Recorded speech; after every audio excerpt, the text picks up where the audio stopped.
হোলির দিন যদি এইভাবে গুজিয়া বানানো যায়, মালাই গুজিয়া, খেতেও সুন্দর হয়।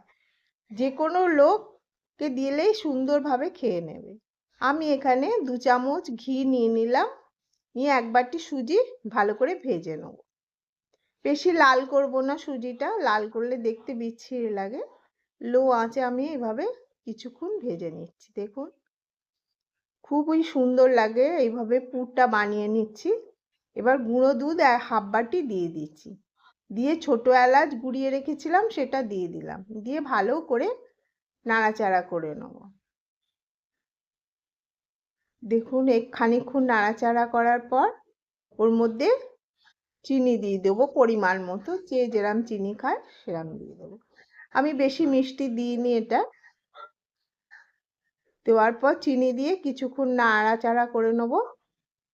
আমি এখানে গ্যাসটা বন্ধ করে দিয়েছি, দিয়ে ভালো করে মিশিয়ে নিলাম। আর বাদাম কুচিয়ে রেখেছিলাম ওপর থেকে ছড়িয়ে দিলাম বাদামটা। এবার বাদামটা ভালো করে মিশিয়ে নিচ্ছি। দেখুন পুরো পুরের সঙ্গে ওটা আলাদা রেখে দিয়ে ঠান্ডা করতে দিলাম। এবার পরিমাণ মতো 1 বাটি মতো ময়দা নিয়ে নিলাম। এর মধ্যে 1 চামচ ঘি আর 1 চামচ সাদা তেল মিশিয়ে নিলাম। আমি ঘি আর তেলে ময়ানটা দিয়ে দেবো। ভালো করে ময়ানটা মেখে নিচ্ছি, যাতে সব ময়ানটা পুরো ময়দার সঙ্গে মিশে যায়। ভালো করে মিশে গেছে ময়ানটা। দেখুন হাত দিয়ে মুঠো করছি, শক্ত মুঠো হয়ে যাচ্ছে। এবার পরিমাণ মতো অল্প অল্প জল দিয়ে ভালো করে ময়দাটা মেখে নেব। এটা ডো বানিয়ে নেব।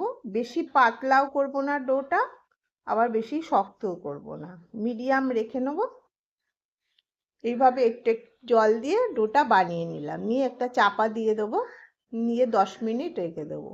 এবার মালাইটা বানানোর জন্য কিছুটা পরিমাণ দুধ নিয়ে নিয়েছি, দিয়ে জাল দিয়ে নেবো। আর একটু কাস্টার্ড পাউডার দুধের সঙ্গে আলাদা করে মিশিয়ে নিচ্ছি। এখানে আমি কাস্টার্ডটা দিয়ে ঘন করব, মালাইটা তৈরি করব। এবার দুধের সঙ্গে কাস্টার্ডটা ভালো করে মিশিয়ে নিয়েছি, ওদিকে দুধটা জাল দিতে দিয়েছি। দুধটাও গরম হচ্ছে। এবার দুধের সঙ্গে একটু চিনি মিশিয়ে নিলাম, নিয়ে কাস্টার্ড পাউডারটা দিয়ে খানিকক্ষণ নাড়িয়ে নেবো যতক্ষণ না ঘন হচ্ছে। বেশি ঘন করব না এটা, হালকা ঘন করে নেব, কেননা ঠান্ডা হলে ওটা আবার বসে যাবে, আরও ঘন হয়ে যাবে। দেখুন ঘন হয়ে গেছে। আমি নাবিয়ে নিয়েছি, নিয়ে এবার এগুলো ছোট ছোট করে লেচি করে নিচ্ছি। এবার লেচি করে নেওয়ার পর সমান করে 4টে লেচি করে নিচ্ছি, নিয়ে এবার এর থেকে ছোট ছোট লেচি করে নেব। এবার ছোট ছোটভাবে বেলে নিচ্ছি লেচিগুলো, পুরো লুচির মতো করে বেলে নেব।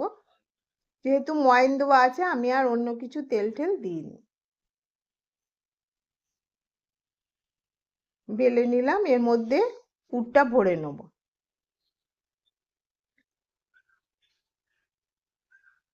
পরিমাণ মতো পুর দেবো, কেননা ফেটে যাওয়ার ভয় থাকে বেশি পুর দিলে।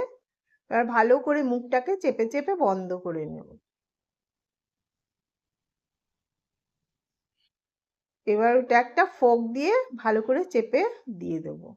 এটা ডিজাইনও হবে, আবার মুখটা ভালো করে চাপা হবে যাতে বেরিয়ে না যায় ভাজার সময়। এইভাবে প্রত্যেকটা করে নেব। দেখুন অনেকগুলোই হয়েছে। এবার তেলটা আমি গরম করতে দিলাম।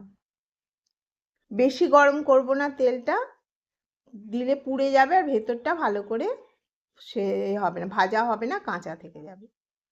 আমি এভাবে দুটো দুটো করে ভেজে নেব। দেখুন ভাজা হয়ে গেছে, কত সুন্দর দেখতেও হয়েছে। এভাবে ভেজে নিয়েছি আমি সবগুলো। এবার আমি এটা প্লেটিং করে নেব। ওপর থেকে একটু মালাই দিয়ে দেবো। খেতেও দুর্দান্ত হয়, একবার বানিয়ে খেয়ে দেখবেন। যে কোনো সময় করতে পারেন এগুলো। মালাইটা দিলাম আর ওপর থেকে বাদাম কুচি, আমন্ড বাদাম কুচি ছড়িয়ে দিলাম। দেখুন কত সুন্দর হয়েছে দেখতে, আর খেতেও দুর্দান্ত হয়, বেশ মুচমুচেও খেতে হয় এগুলো।